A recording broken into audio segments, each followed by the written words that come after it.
আপনি নামাজের মধ্যে যখন চোখ বন্ধ করেন, আপনি অন্ধকার দেখে। আপনার পাশের ভাই যখন চোখ বন্ধ করে, সে নূর দেখে। দুইজনের দেখার মধ্যে ফারাক হয়ে গেছে না? সেই জন্য নূর দেখা মানুষ যখন মসজিদে ঢুকে, সে মসজিদের মধ্যে তাকে যদি হ্যামার দিয়ে বাইরানো, সে মসজিদের মধ্যে আওয়াজ উঁচা করবে না, সে মসজিদের মধ্যে ফিতনা করবে না, সে মসজিদের মধ্যে ফাসাদ করবে না, সে মসজিদের মধ্যে বসার জন্য ঠেলাঠেলি ধাক্কাধাক্কি করবে না। সে নিজেকে গুটিয়ে নিতে চাইবে, সে কোণা তালাশ করবে, সে পিছনে বসতে চাইবে, সে নিজেকে ভদ্রতা দেখাতে চাইবে। সে তার আদব কায়দা দেখে বুঝতে পারবেন ভিতরের জগতের মধ্যে নূর আছে। আমি হাত তুলবো কি নামাবো, আমি আমিন জুড়ে বলবো কি বলবো না, আমি এই মসজিদের মধ্যে ফিতনার বাজার গরম করেছি কারণ আমার ভিতর মরে গেছে। আমার নামাজের মধ্যে রূহ নাই, আমার নামাজের মধ্যে খুশু নাই, খুদু নাই, খৌফ নাই, আমার নামাজের মধ্যে মোহব্বত নাই, আমার নামাজের মধ্যে জজবা নাই, আমার নামাজের মধ্যে আশক নাই।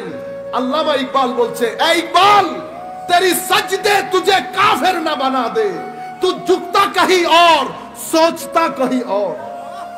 इकबाल, तो তোর নামাজ না তোরে কাফের বানাই দেয়, তুই ঝুকোস এক জায়গায়, চিন্তা করস আরেকটা।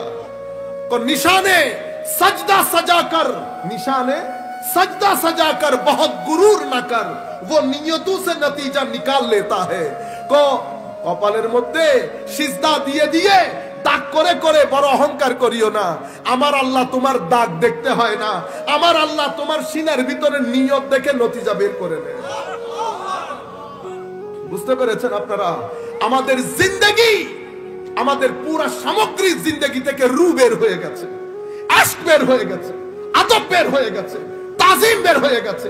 আমাদের মধ্যে আমরা কখনো নামাজের খুশুর জন্য মারামারি করেছি যে আমার নামাজের খুশু নাই, আমার নামাজের মধ্যে খুদু নাই। মারামারি কি নিয়ে? হাত তোলার নামা নিয়ে, শরীর নিয়ে। কি নিয়ে? নামাজে শরীর নিয়ে। অথচ আমার আল্লাহ কোরআনে পাকের মধ্যে বলছে, قد أفلح المؤمنون الذين هم في صلاتهم خاشعون قد أفلح المؤمنون الذين هم في صلاتهم خاشعون والذين هم عن اللغو معرضون والذين هم للزكاة فاعلون।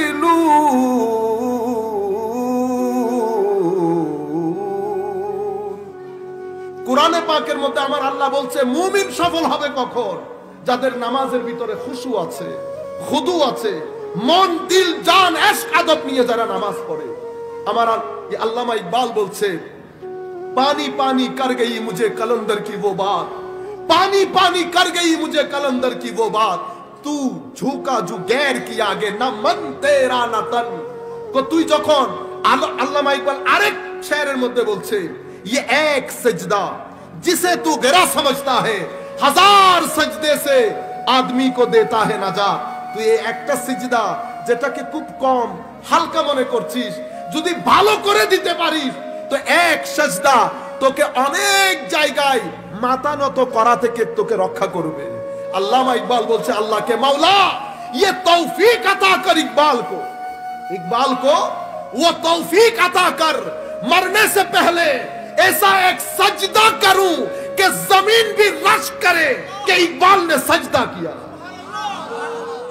मौला মৃত্যুর আগে আমাকে এই তৌফিক দান করো, জমিন যেন আমার সিজদার জন্য অহংকার করে যে একটা সিজদা ছিল, আমার উপর একটা সিজদা ছিল।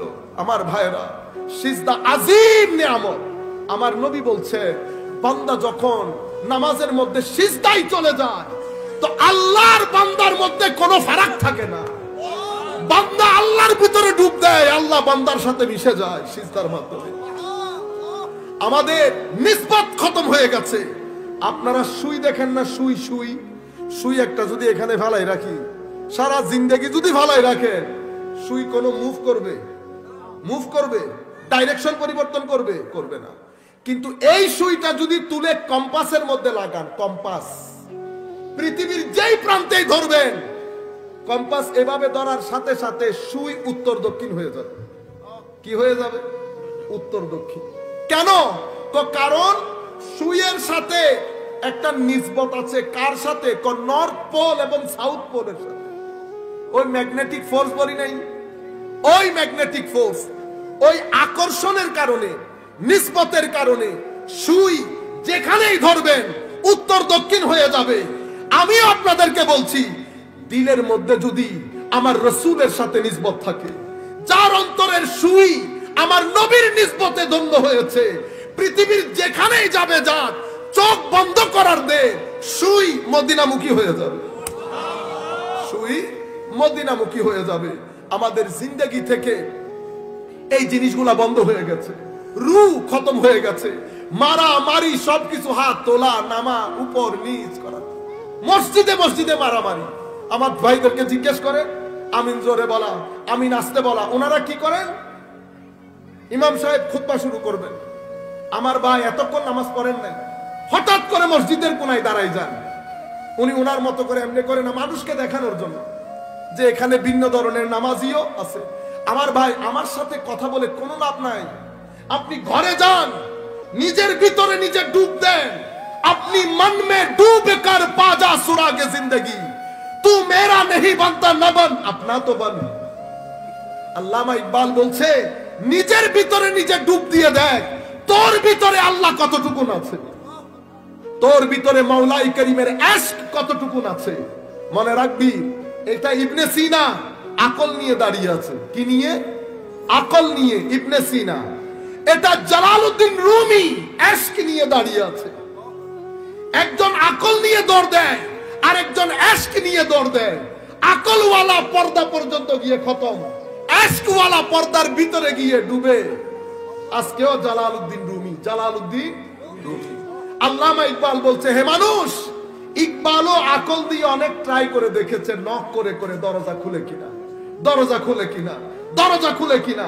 ইকবাল এটা ছোটখাটো মানুষের নাম না, দর্শনের জগতের আজিমুশ-শান ব্যক্তি, ইকোনমিক্সের আজিমুশ-শান ব্যক্তি, এবং উম্মতে মুসলিমার মধ্যে জাগরণ করার জন্য, জাতিকে জাগরিত করার জন্য হাতে গোনা আমার নবীর উম্মতের যে কয়েকজন কবি এসেছে, তার মধ্যে ইকবাল অন্যতম। এই ইকবাল বলছেন, গুজর যা আকল সে আগে ये নূর চেরাগে রাহে মঞ্জিল নেহি। আল্লামা ইকবাল বলছে, আকল দিয়ে অনেক দিন ট্রাই করেছি, নক করে করে, হয় না, হয় না। Ibn Sina fail, Socrates fail, Plato fail, আমাদের ইবনে রুশদ ফেল, যারা আকল দিয়ে দিয়ে ট্রাই করেছে, লজিক দিয়ে, বুদ্ধি দিয়ে, বিবেচনা দিয়ে ফেল। কিন্তু ওই নকের মধ্যে রুমি পাস, রুমি, হুজুর গৌসুল আজম পাস, বাহাউদ্দিন নকশবন্দ পাস, হযরত শেখ শিহাবুদ্দিন সোহরাওয়ার্দী পাস। এমারা দাঁড়িয়ে আছে, ওনারা অতিক্রম করেছে। ইকবাল বলছে, আমিও আকল, দর্শন, বিবেক, বুদ্ধি, লজিক সবকিছু দিয়ে নক করতে আসি, খোলে না। পরে দেখলাম, আকল কো তনकीद से फुर्सत नहीं, इश्क पर अपनी आमाल का बुनियाद रख। আকল দিয়ে অনেক ট্রাই করেছি, এই দরজা খুলে না। যখন ইশকের আগুন জ্বালিয়েছি, দরজা খুলে নাই, শুধু সূর্য উদিত হয়েছে।